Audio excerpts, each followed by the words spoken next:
கிறிஸ்துவுக்குள் பிரியமான சகோதர சகோதரிகளே, உங்களை எல்லாரையும் இயேசுவை தேடி என்ற இந்த பாட்காஸ்டுக்கு அன்போடு கூட வாழ்த்தி வரவேற்கிறேன்.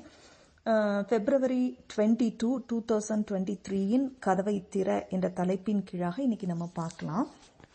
நான்சி ஒரு பெண்மணியிடம் ஒரு கேள்வி கேட்டாங்க, ஒரு கொஸ்டின் ஒன்று கேட்டாங்க. நீங்க எதுக்காக பிரேயர் பைபிள் ரீடிங் பண்றீங்க, நீங்க எதுக்காக பிரார்த்தனை வேதத்தை வாசிக்கிறீங்க அப்படின்னு கேட்டாங்க. அதுக்கு அந்த பெண்மணி என்ன ஆன்சர் பண்ணாங்கன்னா, நான் வேதம் வாசிக்காட்டா பைபிள் வாசிக்காட்டா தேவன் என் மேல கோபப்பட்டுருவாங்க, எனக்கு தேவைப்படும் போது அவங்க உதவி செய்ய மாட்டாங்கன்னு ஒரு பயம் இருக்கிறதுனால நான் என்ன செய்யறேன்னா நான் ஜெபிக்கிறேன், நான் வேதம் வாசிக்கிறேன் அப்படின்னு சொல்லி ஒரு பதில சொன்னாங்க. தினசரி தெய்வ பக்தியை காட்டும் வாழ்க்கையின் நோக்கம், அதாவது பைபிள் ரீட் பண்றது, பிரேயர் பண்றது, இதெல்லாம் தேவனுடைய பார்வையில நம்மள நல்லவங்களா காட்டுறதுக்காக அல்ல, நல்ல பேர் வாங்குவதற்காக அல்ல, அவருடனான உறவை வளர்ப்பதற்காகத்தான். அதுதான் நம்முடைய நோக்கமா இருக்க வேண்டும். நாம் இதை செய்ய வேண்டிய பட்டியலில் தினந்தோறும் நம்ம டு லிஸ்ட் வச்சிருப்போம்ல, இதுதான் இந்த வேலையெல்லாம் முடிக்கணும், அது ஒரு வேலையை போல அல்ல, ஒரு சடங்காச்சாரம் போல அல்ல, ஒரு கடனையே இதை செய்யணுமேனு அப்படி செய்யறது அல்ல, அப்படி அல்ல, அல்லது அதிலிருந்து அந்த டு லிஸ்ட்ல இருந்து மற்றொன்றை தேர்ந்தெடுப்பது அல்ல. இது ஒரு விதமான பரலோக வீட்டு பாடம் செய்வது போலவும் அல்ல, இது சடங்காச்சாரம் போல செய்ய வேண்டியதும் அல்ல. வேதம் என்ன சொல்லுகிறது என்று நம்ம பார்ப்போமா? வெளிப்படுத்தல் 3:20 வசனம் இவ்வாறாக சொல்லுது, இதோ நான் வாசற்படியில் நின்று தட்டுகிறேன், ஒருவன் என் சத்தத்தை கேட்டு கதவை திறந்தால்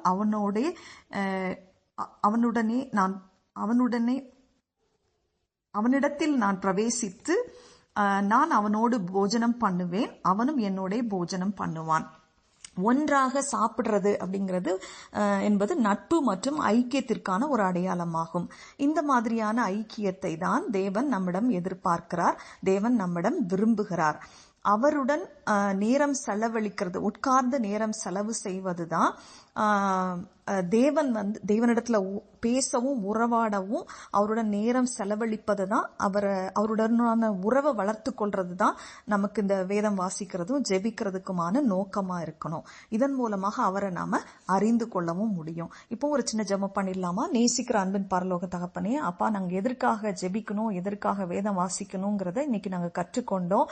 அந்த நோக்கத்தோடு கூட நாங்கள் இதை தினசரி செய்கிறதற்கு, கடைபிடிக்கிறதற்கு எங்களுக்கு உதவி செய்யுங்க. ஏனோ தானாலும் கடனுக்காக செய்யணுமே அல்ல, ஒரு சடங்காச்சாரமாக அல்ல, உங்களோடு கூட நாங்க வளர்றதுக்கும், ஆவிக்குரிய வாழ்க்கையில வளர்றதுக்கும், உங்களோடு கூட பேசவும், உங்களை இன்னும் அதிகமாக அறிந்து கொள்ளவும் அதுதான் எங்கள் நோக்கமா இருக்கட்டும் என்று சொல்லி நாங்கள் தாழ்த்தி அர்ப்பணிக்கிறோம். இயேசுவின் மூலமே ஜெபம் கேளும் நல்ல பிதாவே, ஆமேன். இந்த குறுஞ்செய்தியை கேட்டதற்காக உங்களுக்கு நன்றி சொல்றேன். இது நான்சி டிமாஸ் வால்கமுத் என்பவருடைய reviveourhearts.com இருந்து எடுக்கப்பட்டது. தேங்க்யூ. God bless you.